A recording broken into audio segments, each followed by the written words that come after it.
We'll debate it later, Wilds. We'll debate it later. 20 minutes. I bet you anything they don't debate it later. That's just my thing. Hey, let's draw a blank. Start with Tom Brady.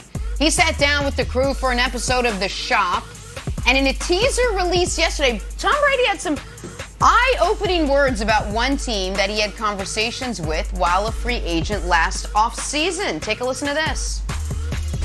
One of the teams, they weren't interested at the very end. I was thinking, you're sticking with that mother... All right, Nick. Tom Brady's comments on The Shop are blank. All right. His words on The Shop are my worlds colliding. And I'll explain that in a moment. And I know Wilds hates when I do this, but I just must really quickly. How do you know they taught the dogs to sniff drugs or sticky substances or bombs? They could teach the dogs to sniff anything and then use it as a reason to arrest you. The dog can't testify. The dog can't tell you what he was sniffing. It's a lack of probable cause. There's always been a big problem. You're trying to expand it. I hate it, Wilds. We'll debate later. Now on this. I don't want my dear friend Maverick Carter to make Tom Brady likable. Mav. People think LeBron and I have a relationship. We don't. He's my favorite athlete ever, and we're friendly, but we don't have a real relationship. Mav and I do. This is Mav's show, and I feel like it is a personal attack on me. Because Mav and I talked a lot about the Super Bowl, so he knows how painful this entire ordeal has been. And now he's getting Tom Brady in the shop with his face glistening, cursing, and everyone's going to be like, oh, regular man Tom Brady. Look at him hanging out. I don't like this. I don't like this at all. I'm supposed to have a healthy sports hate for Thomas Edward Patrick Brady. Not make me like, oh, that seems fun. Seems like a guy I want to hang out with. I don't want to hang out with him, and I don't appreciate Mav doing this. So this world's colliding in a bad way. I hope this episode never airs, Wilds. Okay, so my answer is wait and see. So you're going to wait and see for this answer. First of all, Nick, you can question the integrity of the operation, but don't you dare come on the show and question the integrity of the dogs themselves. There's dogs out there, if you watch a 60-minute special, that are smelling cancer and saving lives. So how dare you cut his mic? How dare you question those dogs, especially those baseball bat dogs? How dare you? In any event, wait and see. It's wait and see is my answer. Look, it's a great trailer, but I am not going to judge the GOAT on a cut-up trailer with a lot of cutaways to Kid Cudi, cutaway, no pun intended, and Draymond. I want to see him straight from the GOAT's mouth and just nice and easy. I don't know what he's talking about. I don't know if he's talking about Jimmy Garoppolo. I don't know if he's talking about, a vitamin supplement that Alex was going to introduce into the TB12 line, but he wanted to keep an old supplement, and Tom Brady's like, you're going to stay with that supplement? I don't know. And I'm just going to wait. I'm not going to make any judgments on the trailer. You know who could sniff a supplement? I'm not talking about the dogs anymore. Wild's so wrong, okay. It's embarrassing for him. I'm not trying to embarrass you here, Wilds. But this was a Tom Brady quote, not LeBron. So when you say straight from the GOAT's mouth, see the GOAT, all these things, it's not LeBron talking.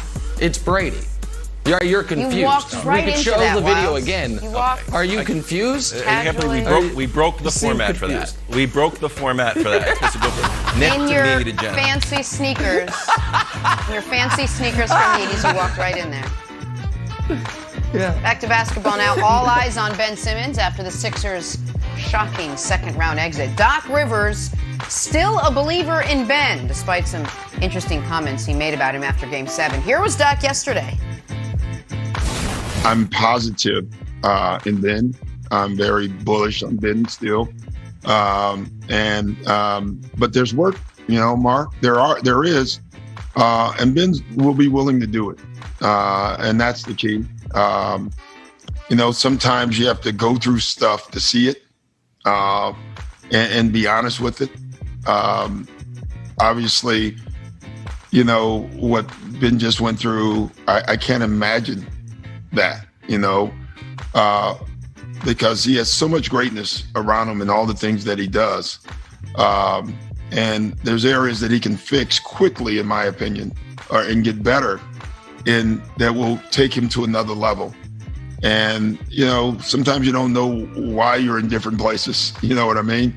But this may be one of them. And I look at this as a great challenge, but definitely a doable one. It'll be a challenge, all right. Nick, Doc Rivers' optimism on Ben Simmons is blank. Listen, I appreciate what Doc is saying, and I do think the idea that Ben Simmons doesn't work hard is nonsense. And it should be noted that even as he was having an offensive meltdown, it didn't affect at all his defensive intensity, where he played a great game on Trae Young. So I understand this pile on Ben Simmons week, and understandably so, but we've got to tell the full story on it. With that said, the optimism is deja vu. Every single offseason we hear this is going to be the offseason that Ben Simmons either changes his form, changes his shooting hand, which used to just be a crazy thing Kevin O'Connor from The Ringer talked about, and now seems to be actually in play, that he's going to switch from left hand to right hand, or that Ben Simmons is just locked in the lab, and I know we're going to see the Instagram videos of him in pickup shooting jump shots. I want to believe in Ben, and I think the Sixers, while they feel pressured right now to trade Ben, they would be trading him at the lowest his value has ever been since he walked into the NBA, which is typically not good, to use very cold terms, asset management.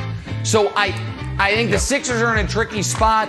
I think Ben's in a tricky spot, but I also think this narrative that this is going to be the offseason it changes Wilds is a bit of deja vu. See, I think it could be, and my answer is Olympic mistake. Now, I don't want to see videos of Ben shooting alone in the gym. You know who else looks good shooting alone in the gym? Me. You know who doesn't look good shooting games? Me. Because it's two vastly different things. So if we can show Windhorse tweet here. Ben, in February, he's like, yeah, I can't wait to play with the Boomers, not a bunch of old people. That's the name of the Australian national team. So here's Windy. Simmons doubtful to play for Australia in Tokyo, sources said. Will spend offseason working on skill development. Aussie's scheduled to begin training this week in LA. My goodness, you don't even have to go to Australia. You just hang out in LA. So here's a video that was posted in Yaron Weitzman's Fox Sports article, which I cannot recommend enough. It was posted by a guy named Sixers Graham. This is Ben in Summer League, his rookie year. He's hitting jumpers. You don't see this, Ben. And I don't see any value in him just working by himself, or that like Sky Gym workout with Chris Brinkley. I don't want to see that. I want to see you working in real games. And the Olympics is a big enough platform where you get over the mental hurdle of you taking jump shots. Besides just the physical, whether you're shooting with your left hand or right hand. I want to see you in game. So I hope Ben reconsiders going to the Olympics. Also, I put a lot of money on the Boomers, Aussie Olympics. I put a lot of money on the Boomers to that, so come on, Ben.